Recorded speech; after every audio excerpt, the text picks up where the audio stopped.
Thank you for coming to share your story. If you want to start, just introduce yourself and then just, I guess, just start telling us um, your childhood, early childhood, kind of before everything started kind of going downhill. So, Okay, I'm Tiffany. I'm 24. Um, Life was good. I mean, I remember being somewhat of a normal family. My dad would go to work, um, and he would come home late, but like he was always there that I can remember. Um, I remember always wanting to go do things with my dad. I would refer to myself as like daddy's angel or I was daddy's girl. Like we were like this. And just one day, and for the first 6 years of my life, it was like that I can remember, obviously. Um, I remember having a great sixth birthday party. All our family was there.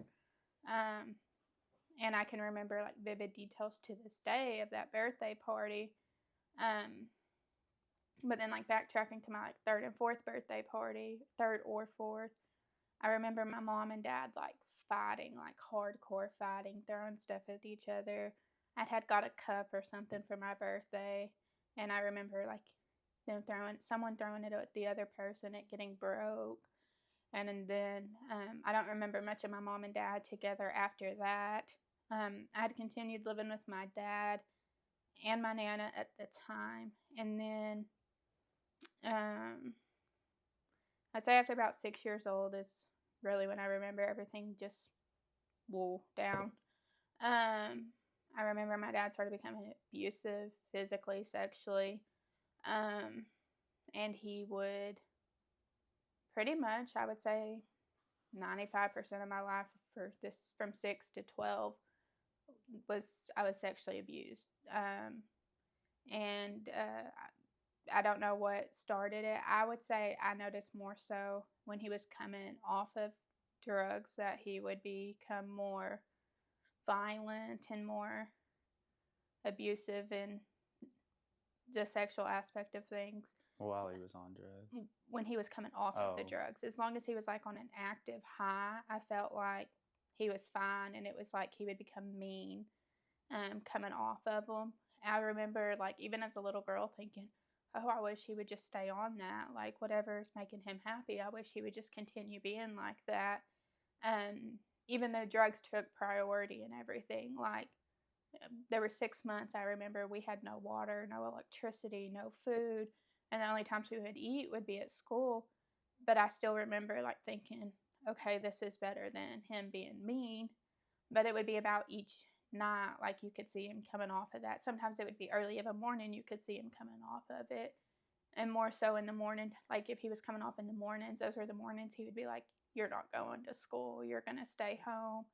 And then it was just like such a, because I remember just thinking, like, school was an outlet at that point to me. Like, not so much that I loved school, but I loved just getting out of that house. And I remember one morning in particular, I was probably like, I'd say 10, 11. I had woke up and my older brother had got me a phone. I couldn't do much on it but tell some time and whatnot. But I remember thinking, oh, we're late for school. And I remember walking out to a bunch of people who I'd never seen before sitting in our living room at our house. And there was a meth lab just set up like wow. then. And I was like, you didn't wake us up for school. And I forget what he had said, but I remember telling him, you just need to shut up. And I was like, once I said that, I was like, crap. Because then he went like crazy. Um, and then I remember him saying, for me to find me and my siblings a ride to school. And I was How like, old were you at this like time? 10, 11 years old. Like, well, who was I going to call to take us to school? You know, at that point, we were just going to have to miss school. And so, I don't know, it was just weird. And then I remember one night he had a couple people over with some people that I had knew that actually I'd liked.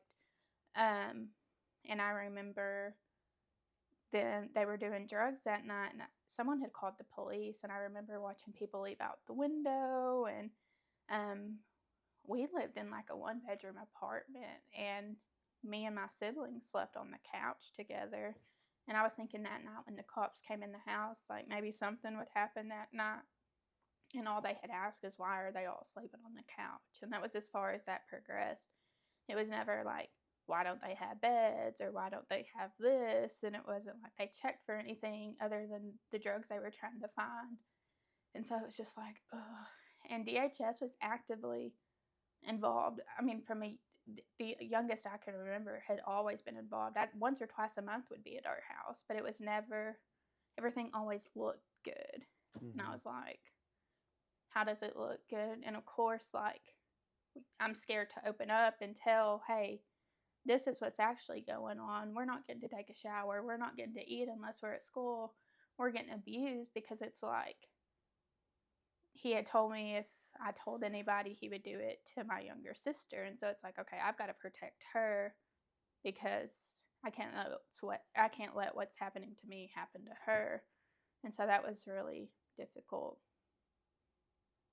And during that time, did you know that this was wrong, or was it just you were so young it just?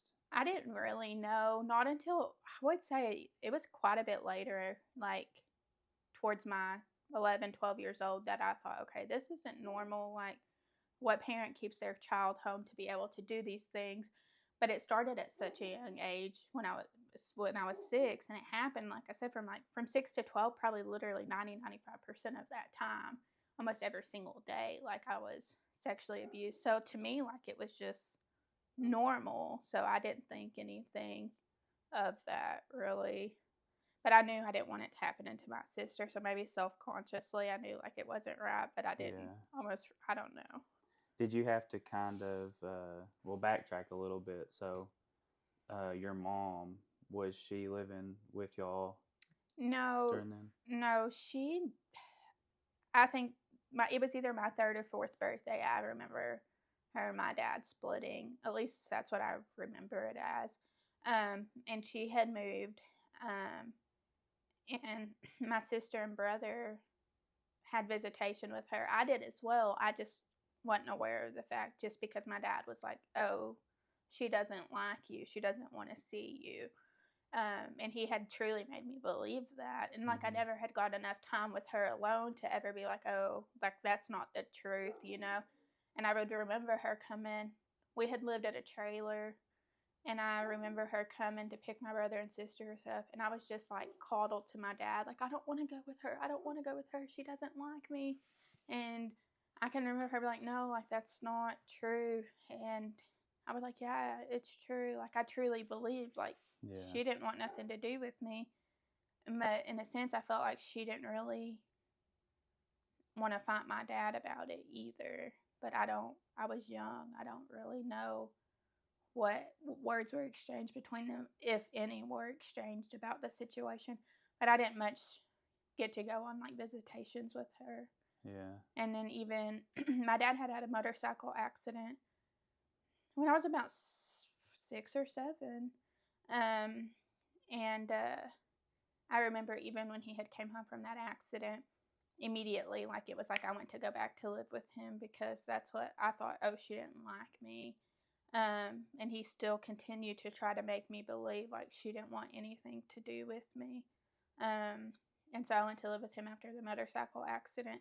And I would say that's when things probably got a lot worse than what they were beforehand. So, Yeah. And as a kid too, like a young kid, you can't probably rationalize like right. all that. You're just believing whatever he's saying. Cause Right. And I'm young enough, like he's telling me enough, enough, enough. It's like telling a kid you love them. You tell them enough, they know that you do. So he told me like enough that, hey, this is this, this is this. Like yeah. in my head, I knew nothing, but okay, that's the truth of, like, he's telling me the truth. What was while you were in the middle of the abuse? What was the lowest point you think you were at? You ever remember kind of? Um, I was in 5th grade, and I remember I had got my first boyfriend at the time, and my dad had found out about it, and beat me like you wouldn't believe. And I remember him telling me then, pack your bags. You're no longer going to live here. And he was going to drop me off at the DHS office and just let me go with them. And there was a guy who had came over to the house. And I remember him saying, like, no, like, this is your daughter. Like, and he obviously didn't know what was going on, besides he was making me pack my bags in that situation. But he was like, this is your daughter. You're not going to do that because she has a boyfriend in the 5th grade. And he was like, I absolutely am. Like, she is not going to live in my home. And I remember we didn't have dressers or anything. So all my clothes were just like piled in a huge pile in the closet. And I remember because he's like, you're not taking everything, like trying to pick through, like, and find what maybe was my favorite clothes. And I was bawling, like, even though things were bad, I still didn't want to leave, like, at that time I didn't know what foster care or anything like that was. So I remember that being pretty, like, scary, just because I didn't know what was going to happen at that point. Yeah, and in your head at the time, you thought your mom didn't want anything to do with you. Yeah, and he was just going to drop me off at the doors of the DHS office like it was no big deal. During this time, do you remember anyone trying to, like, help you and your siblings? No, I remember one time we had told my mom about everything. Not we, my sister did. And my mom had called somebody, and I remember the state police coming to talk to us. And I don't remember it ever going further than that. I do remember the conversations with the state police. I don't ever remember having any, like, testings or anything done to find out if what we were saying was even true. It was like they interviewed us and then just proceeded on, and like they never talked to us or something. Wow. So. How did that make you feel? Were you hoping that? Well, at that time I wasn't really as, like, verbal about it, I don't guess. Like, I wasn't just denying the fact of, but I wasn't like, oh yeah, this is happening for sure. I was scared. Like, I didn't know what was going to happen, even up until just, I would say, before I got out of foster care, I was scared, like, he was going to come find us and figure out that we've told somebody, and he was going to hurt us. I remember, like, being in the bedroom of the foster home, and, like, a bug would hit the window, and I thought it was, like, him at the window, like, that he had found me. So it was, like, I don't think I ever truly just came out and started telling anybody until I was in foster care.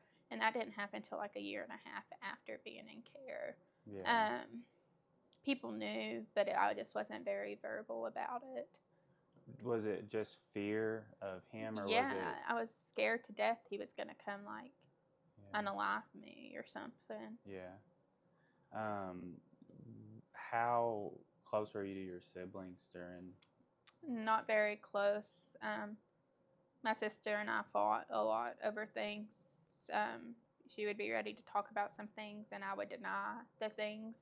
And so it made her out to be a liar, or it made me out to be a liar. Like, one of us was lying.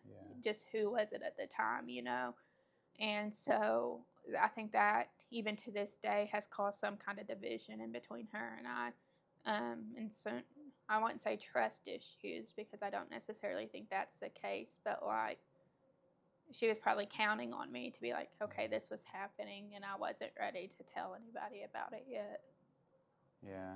Did you kind of have to take over the role, since you were, of the siblings you grew up with, you was kind of the oldest? Yeah, I remember when we did have food, I remember like 7, 8 years old, I was cooking dinner for them. And I remember when my little brother went into kindergarten, and I had helped him in something in the cafeteria, and he was like, thanks, Mom. And I was like, no, like, I'm not your mom. Like, to him, like, he thought, like, oh, that's my mom. Like, I was playing like a motherly role, and still to this day.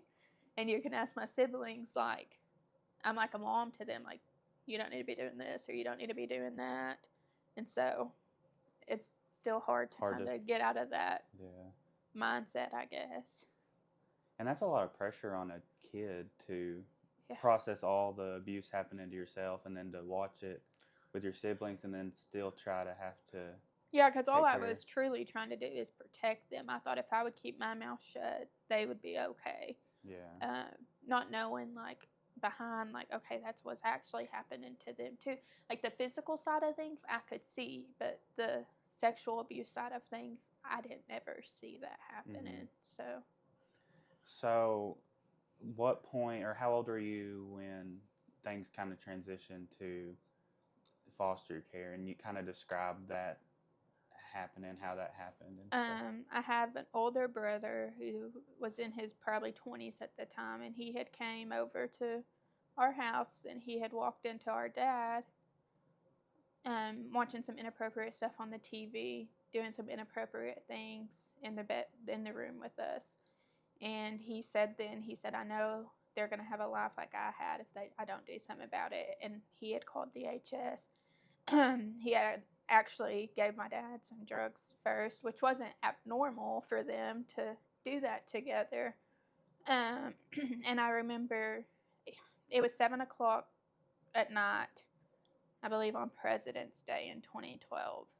Um, a knock at our door, and it was a bunch of DHS workers. And I remember them saying, "We need to come in. We have received some information." And I remember my dad saying the words, "The only information you should have received is that we're moving." And they were like, "That's not what we received."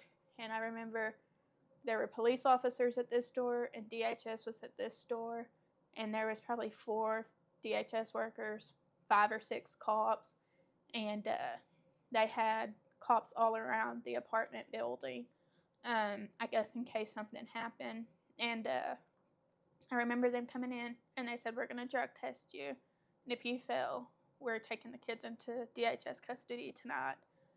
And he was like, "Okay, drug test me." Well, they sat there and watched him, and I don't think it was but seconds after he peed, they were like, "Okay." And I remember them taking us, and they were like, "You cannot bring anything with you guys." And I was like, "Oh no, like, I gotta bring like this blanket with me. Like, it's my grandma's blanket. I can't leave this." And I remember taking a ring that my dad had gave me, um, still thinking like there was some sort of hope for him. Like, still, even at 12, I didn't realize like all the wrong that was actually happening. Um, and I remember taking that with me, and that was the only things they had let us take with us. And we had spent hours in the DHS office that night before they had found some placements for us. And I remember my sister and I went to a place together, and my brother stayed at a place that was here in town. Your younger brother? Yeah. My older brother was out of the house already by that time. And that was hard because, like, we're having a tragic or traumatic event happen in our life, and like he has to stay here, and we have to go. Yeah. We went to Hot Springs, and that's like what 2.5 hours away, and we didn't know what the future had held at that point. Yeah. So that was pretty nerve-wracking. At the time, like the night y'all got took, did like how did you feel? Like, was there relief? Was there? I mean, what was? I Paint think that I picture remember for us. going to bed. It was actually early in the morning when I had finally went to bed. And I think I didn't process anything until then, or even begin to try to process things until then, because it was just so much going on. I remember laying in bed, and I was like thanking God, like, okay, thank you, God, for getting us out of this situation. But then I remember asking God, like, why did you have us taken from our dad? Like, it was just a lot of mixed feelings, because at that point, like, I still had loved my dad. Like, Yeah. I wasn't as close with him as I once was. Like, I was tired of the abuse and stuff. But also, he was my dad. And he would tell us when he would do those things, it was because he loved us and stuff. And so it was like, I remember just I was scared. I didn't know. I was happy. I was kind of relieved, but then I was scared some more. And so it was just a whole bunch of mixed feelings. And I remember finally getting to a point where I'd say I was in foster care for about 2.5 weeks, and I was like, okay, I'm happy. Like, I felt somewhat normal. Like, I felt like, okay, these people actually probably they show like more care for us. Like we were eating breakfast, lunch, and dinner, and like that was not normal from what we had came from. And so I was like, okay. And I remember feeling relieved. And it was about when that moment I felt some sort of relief.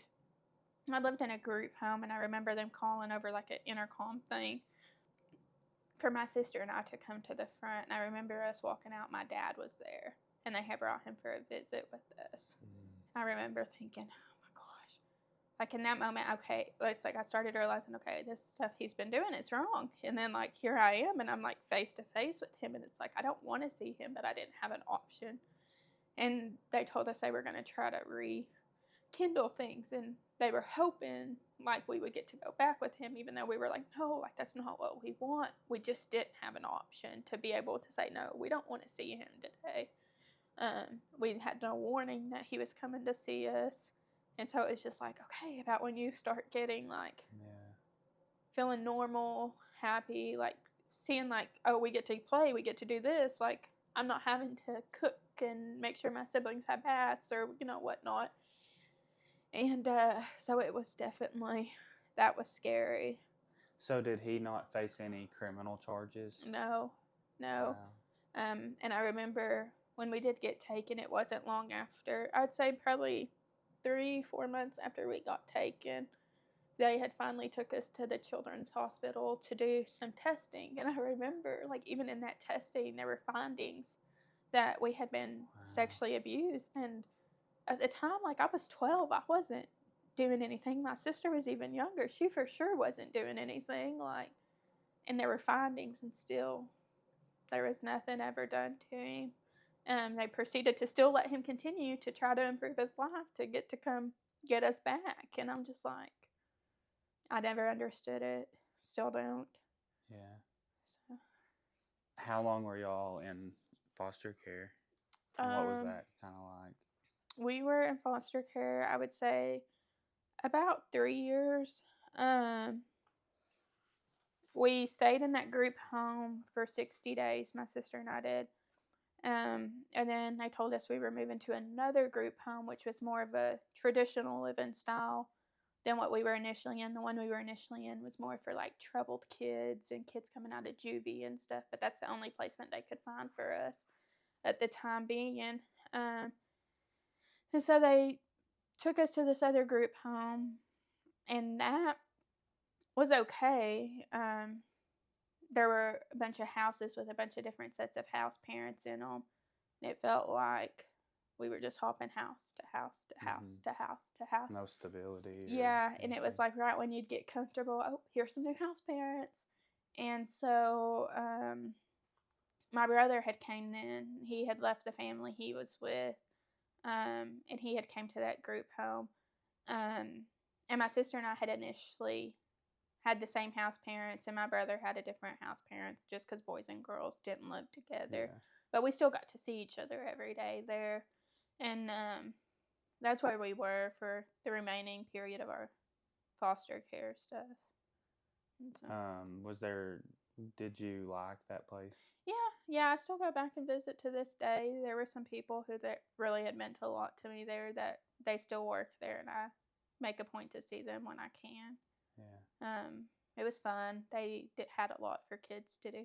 There were negative parts of it, obviously, but yeah, as an adult, I can see why, okay, they had to do this because there's so many kids here that if they don't have certain things in place, then there would be no way they could run that home successfully. Yeah.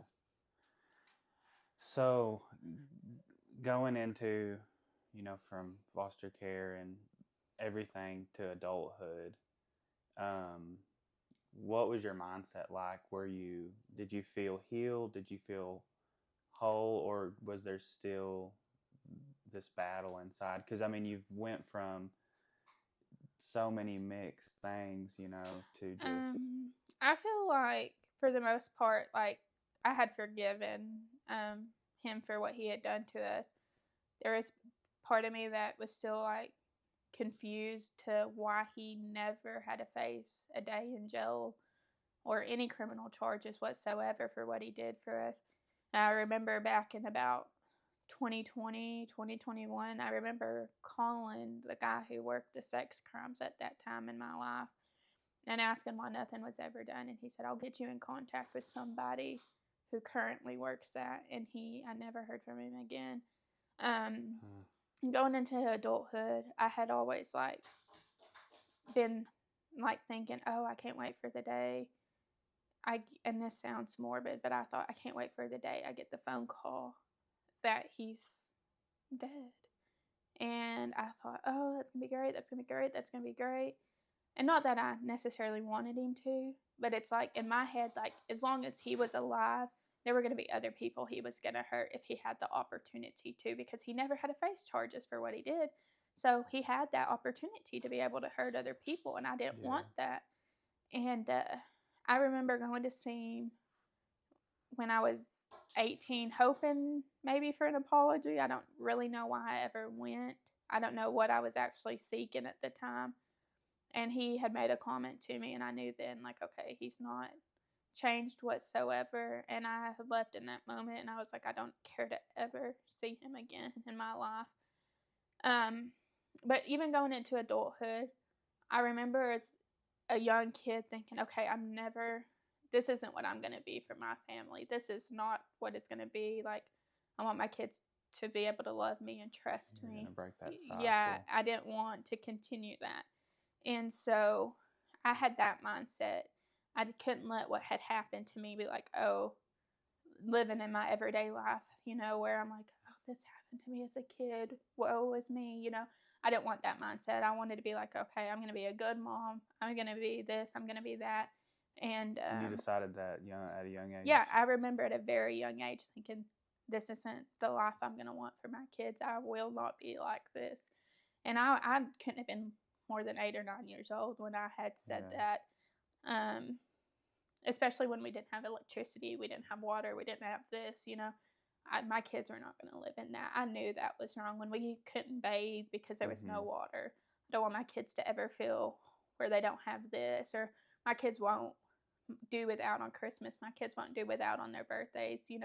My kids won't do without with food, like they're going to have everything they need and more. And I knew that from a young age. I think sometimes I still deal with things like if someone raises their voice at me, like I still to this day, like it scares me, it makes me emotional. And like for years, even my teenage years into adult years, like the thought of a guy hugging me like intimidated me in a sense. And then I got to where I was like, I wouldn't say just dating a lot, but like talking to a lot of different guys, like maybe hoping to find something. I didn't really know what I was looking for, but maybe to help me not be so insecure, like, oh, if this person thinks I'm pretty, or if this person thinks this, or if this person thinks this, like it made me feel better about myself. And looking back now, like I regret that, and I think it was just like there's still hurt there. Like I'm looking for someone to fill some kind of void in my life, but I didn't necessarily know what that was. Yeah. Backtracking just a little bit. So during your time in foster care, what was your relationship with your mom, or was there any? I would talk to her occasionally. There would be times she was supposed to show up for visits and she didn't. And I knew in order for her to successfully be at a visit, she'd have to pass a drug test. So when they were like, oh, she didn't show today, like, okay, I was almost certain, like, okay, she didn't pass that drug test today. So it would make me like frustrated because I'm like, okay, you could get us back, just pass some drug tests, and because as far as even a young kid, I don't ever remember anything of my mom being abusive in any sense. Like there's no memory of it whatsoever. I remember a couple whoopings here and there, but that's the extent of anything like negative besides, like her drug habits and stuff. I remember her always fairly being a okay mom, for the time I was around her. Yeah. But through foster care, it was just I would talk to her when I could. Like, we couldn't have phones in the foster home, so like maybe if I could use a friend's phone at school to log on to Facebook or something. I could send her a message, um, and I would kind of hide that. Like, obviously, I'm not going to shout it from the rooftops like I'm talking to her. And, like, I never stopped loving her. Like, I would say, even at that point, like, that's when a relationship with her really started building, just because as a kid, like, I didn't really get to just see her a ton. Yeah. When you were in foster care, it started too. Yeah, I would say that's more so, like, Yeah. when Because we during really your started. childhood, your dad Yeah. told you. And I lived with her, in my childhood a little bit, like while my dad was at the hospital after his accident and stuff. But once that was over, I came home. Yeah. So there was never just really like any kind of relationship I could have formed in just a short time. Not a good one, excuse me, not a good one at least. Yeah. And so I talked to her through foster care every now and then more into my teenage years when I was out of foster care, I messaged her quite a bit. And I think it was like, I don't know, 2017, 2016 maybe. I remember telling her they were doing a parade and that I was going to be there and if she could come. And I remember that was the first time I had seen her in a few years. And it felt really good. But in that moment, I could still see that she was pretty deep into her addiction. And so, like, that was heartbreaking because it's like, man, like, what's it going to take for you to get sober?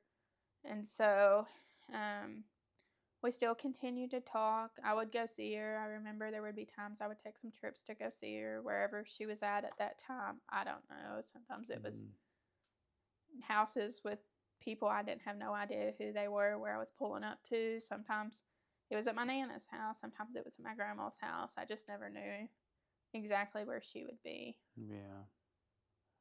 And from after foster care, you were adopted. Do you want to share anything, any things that happened during? How many years was between being adopted and then turning 18? Was there?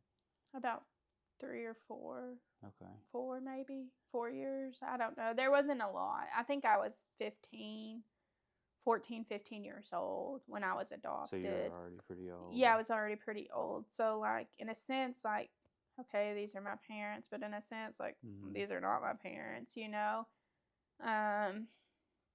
It was just very odd in a sense, I guess.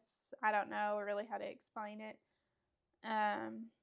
Was that the first time, not to interrupt you, but was that the first time you had felt any sort of like constant Yeah, in absolutely, because you knew without a shadow of a doubt once we lived there, we were there. Yeah. They owned their home. There was food, there was this. We were going to school. We had our own bedrooms. Like, you knew, like, you were there. Yeah. So that was pretty nice. Could you finally, like, internally relax a little? I would say eventually, like, we had to live with them 6 months before they were actually allowed to adopt us. So, like, if in that 6 months they were like, oh, like, this isn't what we want, then we went back to foster care. So for 6 months, it obviously was just like a little, Yeah. you just didn't know what was going to happen. But eventually, yeah, I was able to be like, okay, these people, they want us. We're here. We have their last name at this point. Like, it's good. And so we were there. I lived there with them until I was 18. And then I kind of going into adulthood. It's hard for people who don't know us. Like, I'm obviously your husband, so Yeah. I know a lot of your story. I'm trying to come from like the perspective of someone who doesn't know, but into adulthood, anything significant, starting college, that kind of thing. That, and if you don't know Tiff, it's just she's the last person you would think to have ever went through this kind of thing. But was there moments, when you're on your own, living on your own and stuff, that like triggers things that would kind of take you back to that place? Or were you at a place then to where you felt more? I guess what I'm trying to ask is, when was the moment you felt peace kind of for the first time in your life? Because you've had this childhood of just everything changing, good things too, but changing so much. When did you feel kind of like you could just truly breathe for the first time? I don't, Still not there. it's still sometimes a struggle. Really? Yeah. And so you're just expecting things in your life to change. Like, what am I going to do wrong? In my head, there's a lot of times I'm like, what am I going to do wrong for us to not want to be with me anymore? Or like, I'm expecting somebody to just constantly leave my life, and I just still struggle with that. Sometimes I'm like, okay, like, Yeah. it's good, like, obviously he's not going to leave my life, or whatever, but there are sometimes I'm still like, okay, like, is this going to blow up or what's going to happen? And so I don't know if I'll always feel that way or if it's just, I don't know. I mean, so yeah. Yeah. I mean, I think people need to hear that because there's a lot of videos of people who have this abuse, but then they just all of a sudden, just one day, their life's, this fairy tale. And I think the reality of it is when you've had things like that happen to you, it's a lifelong journey of constantly working on that, Yeah. And I mean, I would say a lot of times, like, okay, I'm certain, like, things in my life are great. Like, I've got a family, like, everything's good, But there are those moments, like, you're like, dang, like, what if, I do something stupid to screw this up? Or what if one Yeah. day they just don't want me anymore, Because, like, even as a kid, what happened to me wasn't my fault. And so in my head, it's like something that may not even be my fault, and you're just up and out of my life. Like, I don't expect people to just stay. I don't expect people to stay in my life like long term. So it's like each year that passes in our marriage, I'm like, oh, we made it another year. Like, he's not leaving, and it's not like we don't have issues or anything where I think like, oh, he's gonna leave, but just also there's been people who's left my life that I thought, oh wow, I didn't Yeah. think they would be the ones leaving my life, so it's hard. Mhm. I totally understand or don't understand, but I can say when your own parents, which are Yeah. supposed to be the Yeah. foundations in your life. But so when did you and your mom's relationship begin to really, really get to the place that it is now? If you wanted to talk about I that. think we have always talked and had somewhat of a relationship, but I remember thinking, man, if only she could get sober, like, how great could things be? If only she could realize, like, her kids are all about to be 18 and she can have something to do with them. Like, only if she could get sober. And I remember there were nights I'd go spend the night with her, and even though she was like cracked out of her mind, I remember still being there with her. Um, and I would just be hoping, like, well, maybe she'll get sober. And there would be times she'd be like, I'm gonna do this, I'm gonna do this, I'm gonna do this. And finally, I just got to where, okay, I don't believe that anymore. And then she had married this guy and started getting into quite a bit of trouble. And she ended up in prison for the first time of her life. And I remember when she came out, I knew she had been sober. And I said, if you want to see me and your grandkids, you're going to have to remain sober. And I said, or it's just, we can't have that anymore. And from that day forward, she got sober. And I think and that was about 2.5 years ago. And I think from then, it's really progressed. Like, we talk on the phone every day. We send each other all this funny stuff all the time. Like, if she doesn't come over at least once or twice a week, like, I'm like, okay, where's my mom? Yeah. Like, and so I would say really in the last 2.5 years, things have gotten to what I think a mom and daughter relationship could be like. The most I could hope for, especially from us two. Yeah. Um, and then we mentioned the kiddos a lot. What has that been like going from your childhood to then being a mom? What's that like? I think it's like sometimes when they're laying with me at night, like, I think, like, man, like, how could someone do the things that they've done, that's been done to me, to their kids? And it's Yeah. like, as Kinsley's getting older, it's like, man, in just 2 years, she was the age like my abuse started, and I could never imagine. And so it makes me just want to love them even more and just continue to give them things like I didn't have. And like, I love being a mom. Um, but I'm constantly in my head thinking, okay, I didn't have this. They're going to have this. I didn't have this. They're going to have this. And like, I think it's so much to a point, like me wanting to make sure they have everything I didn't have. Like, I would put myself into debt to make sure, Yeah, like, yeah. they have We every have. single thing. Yeah, that they have every single thing that I didn't have as a kid. So I think, like, being a mom, it just makes me think, like, man, like, they missed out on a lot of fun. They didn't really get to enjoy their kids, and a lot of it's like they weren't sober, and maybe a lot of those actions happened because they weren't sober. But it's just, as a mom, I couldn't imagine like Yeah. being where I didn't, being in a state of mind where my kids didn't really mean much to me. I don't know. Yeah. Um, One of the things I love seeing, from what I've heard, like I love seeing your mom be able to, that when seeing her around our kids, Oh yeah, it's almost like a absolutely. restoration in its own. Absolutely. She is a great Mimi to them. Yeah. And there's no doubt that I know she loves them. Yeah. And there's no doubt, like, I know she will do what she has to do to be able to stay in their lives.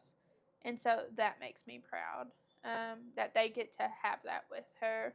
And they're young enough, they're never going to know Mimi not sober, Yeah. like they know sober Mimi, and that's what they'll hopefully know forever.